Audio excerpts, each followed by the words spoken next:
नोएडा की झारखंड राज जैसे मान लो जो से झारखंड जो से जल गया, जो से चलक गया, जो है झारखंड राज्य में जो है जलकाने की काम करना था वह जो है जलाने की काम किया। जितना गरीब लोग को जो चीज़ मिलने का था वो चीज़ें मैंने जीवरों में।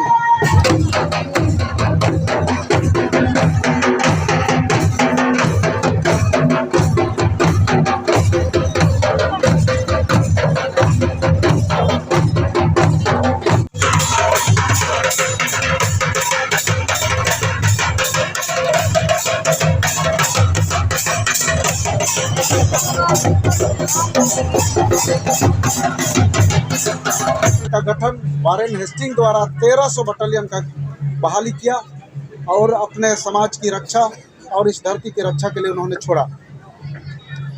फिर भी संघर्ष को पहाड़िया वीरों ने छोड़ा नहीं और अंग्रेजों की चालाकी को समझने में विलम्ब नहीं किया और जारी करते हुए फिर अगस्टस क्लीवलैंड की अध्यक्षता में हिल रेंजर्स पहाड़िया परिषद की गठन की और सरदार नाइब और माझी को समाज की सुरक्षा के लिए बहाली किया और भत्ता दी।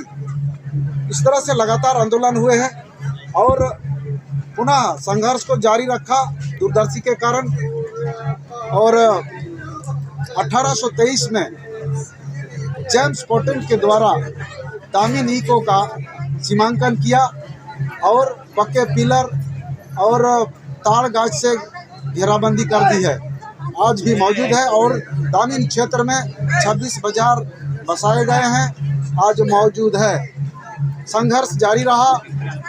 आगे जो है 1855 में संथाल परगना बना, उसके बाद 1857 में संथाल परगना टेंडेंसी एक्ट बना और संथाल परगना का नाम सामने आया। अंततोगत्वा दामिन देश को, सांवरिया देश को यूँ ही विलय नहीं किया बल्कि और भी मजबूती करते हुए 1894 में दामिन ईको का विस्तार करते हुए सांवरिया कंट्री घोषित कर दी है। उसी के उपलक्ष्य में आज हम पूरे देश को बताना चाह रहे हैं आज की जो परिस्थिति है काफ़ी दयनीय है। सत्ता से बेदखल कर दिया गया जबकि यहाँ पर हम राजा हुआ करते थे।